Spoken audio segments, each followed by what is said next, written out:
This channel does not promote any violence, harmful, or illegal activities. All content provided by this channel is meant for an educational and information purpose only. GATE পরীক্ষায় বায়োটেকনোলজিতে ভারত সেরা Arnab Pal. Heritage institute of টেকনোলজির ছাত্র অর্ণব পড়াশোনার পাশাপাশি mixed martial আর্টে স্বর্ণপদক জয়ী। সবসময় বইয়ে মুখ নয়, মাত্র 5 ঘন্টা পরেই একেবারে বাজিমাত। গ্রুপ স্টাডিজ আর মক টেস্টেই সফলতা পেয়েছে এই অর্ণব পাল।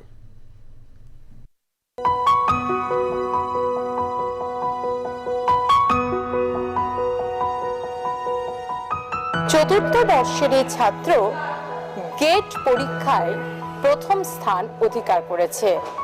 আমরা সেই ছাত্রের সঙ্গে কথা বলবো, বাংলার সেই কৃতি সন্তানের সঙ্গে কথা বলবো যে বাংলাকে আজ দেশের মধ্যে গৌরবান্বিত করেছে। ল্যাবের মধ্যে অর্ণব আছে, আমরা তার সঙ্গে কথা বলবো এবং কৃতিত্ব সম্পর্কে আমরা জানবো। ল্যাবের মধ্যে চলে এসেছি, অর্ণব আছে এখানে এবং অর্ণব সবসময় ব্যস্ত থাকে। অবশ্যই তার কারণ হচ্ছে তার ফাইনাল ইয়ার এখন চলছে, তাই পড়াশোনার চাপ এখন একটু বেশি, কিন্তু তার মধ্যেও বাংলাকে গৌরবান্বিত করেছে বাংলার এই সন্তান।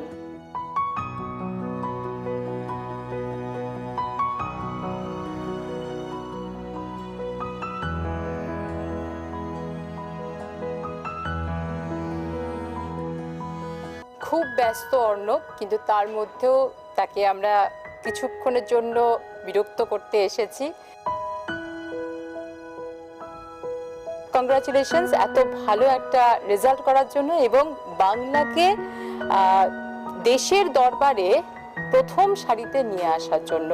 বাংলার গর্বিত সন্তান তোমরা, তাই বাংলাকে, বাংলার মান তোমরা বাড়াচ্ছ, তার জন্য অনেক অনেক ধন্যবাদ এবং কংগ্রাচুলেশনস। বায়োটেকনোলজি ডিপার্টমেন্টে তুমি পড়ছো, ফাইনাল ইয়ারে তুমি ছাত্র, কিন্তু তার মধ্যেও কিভাবে এত ভালো রেজাল্ট করলে এবং কিভাবে পড়াশোনাটাকে, এই পড়াশোনা এবং গেটের জন্য যে প্রিপারেশন কিভাবে করলে?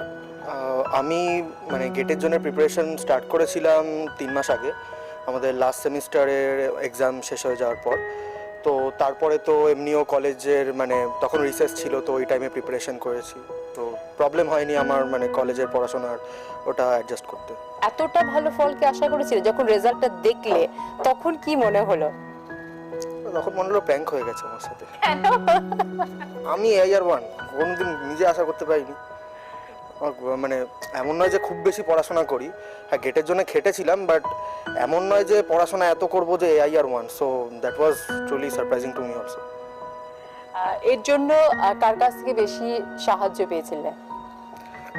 আমি প্রিপেয়ার করেছিলাম আমার 2 বন্ধুর সাথে। মানে আমি পড়াশোনা খুব একটা করি না, একদমই করি না, কলেজেও আমি খুবই ইরেগুলার টাইপের, বাট এই মানে ম্যানেজ হয়ে গেছে, কারণ আমি একা, আমি নিজে জানি এত স্টুডিয়াস আমি নয় যে একা করতে পারবো। তো আমি একটা মানে আমি তাই গ্রুপ স্টাডি অলওয়েজ প্রেফার করি। আমি 2জন বন্ধুর সাথে তাই প্রিপেয়ার করেছিলাম, তো তারা আমাকে অধিকাংশ জিনিসটাই করিয়ে দিয়েছে। আমরা কম্পিটিটিভলি 3 জনেই মক টেস্ট দিতাম। লাস্ট 1 মাস ধরে তো আমরা ভালো করি, মানে অলমোস্ট 20-30 মক টেস্ট দিয়ে গেছি, সো দ্যাট হেল্পড আ লট। কোন বোর্ডের আন্ডারে তুমি মাধ্যমিক, উচ্চ মাধ্যমিক পড়াশোনা করেছো? আমি থাকছি এখন গড়িয়ায়, আগে থাকতাম মুদিয়ালির ওখানে, মানে যখন স্কুলিং ছিল, স্কুলিং করতাম আমি, নবনারায়ণদার থেকে স্কুলিং হয়েছে আমার। আমি বেঙ্গল বোর্ডের আন্ডারে ছিলাম। তো মানে আফটার HS আমি ঠিক করি যে আমি বায়োটেকনোলজি করবো, সো আই জয়েন্ট হেরিটেজ। গেটের জন্য কিভাবে প্রিপারেশন নিলে?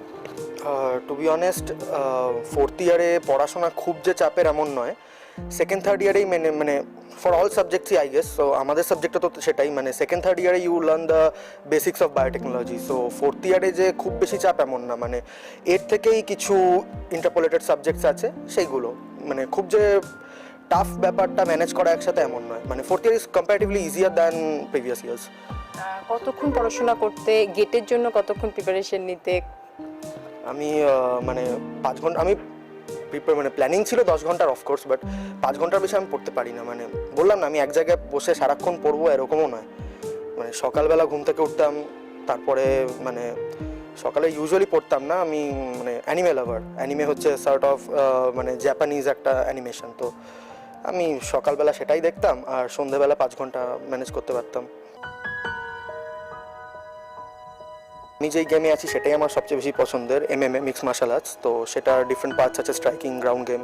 তা আমি গ্রাউন্ড গেমটাই বেশি প্রেফার করি, রেসলিং, গ্র্যাপলিং, জুজুৎসু এই ব্যাপারটা।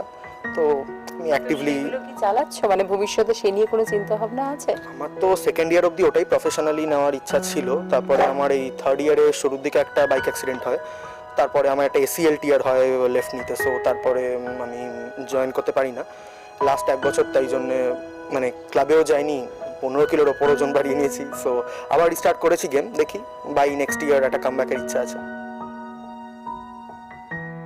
বিদেশে চলে যাওয়ার কোনো পরিকল্পনা আছে? বিদেশে পড়াশোনা করার, সেখানে চাকরি করার? কারণ আমরা দেখেছি বহু ভারতীয় সন্তানরা বা পশ্চিমবাংলার সন্তানরা যারা ভালো রেজাল্ট করে তারা বাইরে চলে যায়। তা তোমারও কি এরকম কোনো প্ল্যানিং আছে? প্ল্যানিং তো কিছু নেই, বাট মানে অ্যাজ আই সেড আমার ওরকমও ক্ল্যারিটি নেই যে আমি কি করতে চলেছি। আপাতত মাস্টার্স করি, তারপরে দেখা যাবে বাকিটা। পশ্চিমবঙ্গের থেকে চাকরি করার ইচ্ছে কি আছে এখানকার পরিস্থিতি যা দেখছো? এখনও সেই বিষয়ে আমি ভাবিনি, তো পরে দেখা যাবে। আপাতত মাস্টার্সটা তো করি। কি ধরনের চাকরি করতে চাও, মানে রিসার্চ ওয়ার্কই করতে চাও, না যেমন অনেকে বাইরে গিয়ে নাসাতেও জয়েন করছে আর করছে, এই ধরনের রিসার্চ ওয়ার্ক কিছু করতে চাও? আমি করে যেতে চাই, মানে বায়োকেমিক্যালের দিকটাই আমি প্রেফার করছি। তো দেখি ওই রিলেটেড কী কী জবস আছে। এখনও তো আমার পুরো নলেজও নেই যে কী কী জব সেক্টরস আমার জন্য ফাঁকা বা আমার অপরচুনিটিস আছে। তারপরে মানুষের একটা ইচ্ছে থাকে যে প্রত্যেকেরই, মানে যখন শিশু বয়স থেকে একটা ইচ্ছে থাকে যে আমি এই হতে চাই। কেউ ডক্টর, কেউ ইঞ্জিনিয়ার, কেউ সরকারি চাকরি করতে চায়, কেউ বেসরকারি চাকরি করতে চায়। যে যেখানে কমফোর্টেবল ফিল করে সে সেই লাইনেই যেতে চায়। তো তোমারও তো একটা ইচ্ছে নিশ্চয়ই থাকবে যে বায়োটেকনোলজি নিয়ে পড়ছো যখন, তখন ভবিষ্যতে কিছু তো একটা করার, অ্যাচিভ করার একটা ইচ্ছে আছে যে না এই জিনিসটা করলে আমি বেশি ভালো করতে পারবো। আমার তো মানে প্ল্যানে ছিল না আমার গেটটা এত ভালো হবে, বাট যেটুকু এক্সপেক্ট করেছিলাম, আমি ভাবছিলাম যে আমি এই বায়োপ্রসেস ইঞ্জিনিয়ারিং নিয়ে এগোবো। তো তারপরের ব্যাপারটা এখনও ভেবে দেখিনি, কারণ এতটা ভালো এক্সপেকটেশনই ছিল না। সো অ্যাজ পার মাই রেজাল্ট এবার ভাবতে হবে।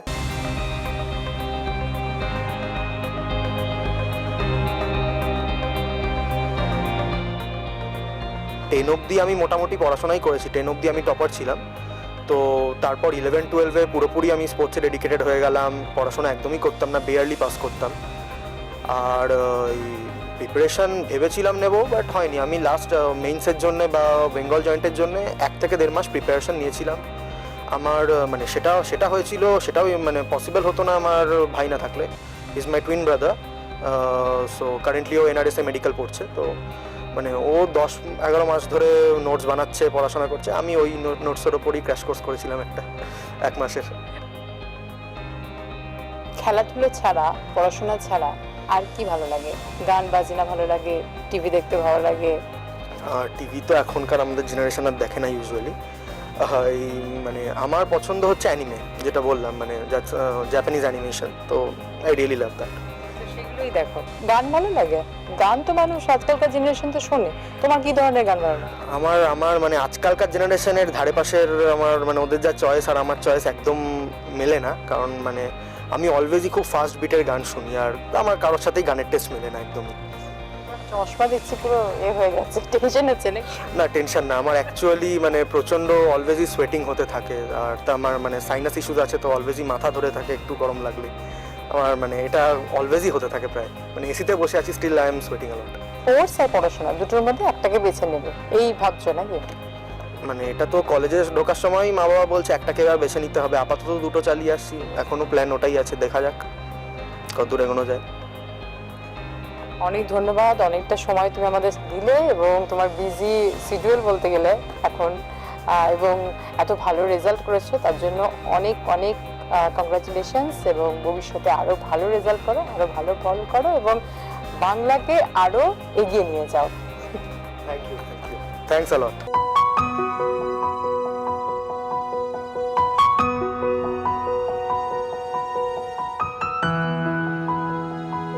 বায়োটেকনোলজি ডিপার্টমেন্টের হেড অফ দ্য ডিপার্টমেন্টের সঙ্গে আমরা কথা বলবো, শ্রাবন্তী বসু।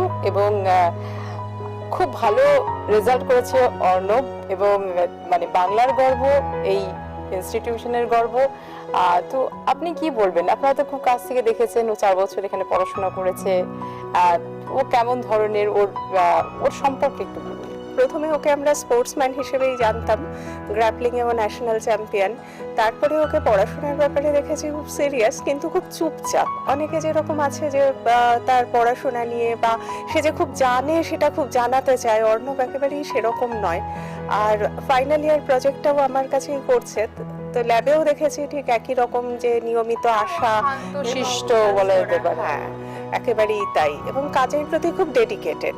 আরেকটা জিনিস আমার মনে হয় যে স্পোর্টসের সঙ্গে থাকলে বা অন্য কোনো প্যাশনের সঙ্গে কেউ যদি থাকে, মানে তার যদি একটা সত্যিকারের প্যাশন থাকে, দেখা যায় তার ভেতরে একটা অন্যরকম ডেডিকেশন তৈরি হয়, একটা অন্য ডিসিপ্লিন তৈরি হয়।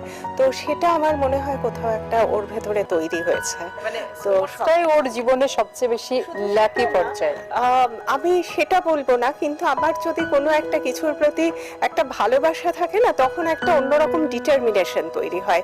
তো আমি যদি মনে করি যে এবার আমি এই কাজটা করব, সেটা ওই কাজটা না হয়ে আমার দ্বিতীয় একটা কাজও হতে পারে, কিন্তু সেই কাজটা আমি যদি ভাবি যে এটা আমি করব, তাহলে সেই কাজটা করার জন্য একটা অদ্ভুত ডিটারমিনেশন নিয়ে কেউ এগোয়।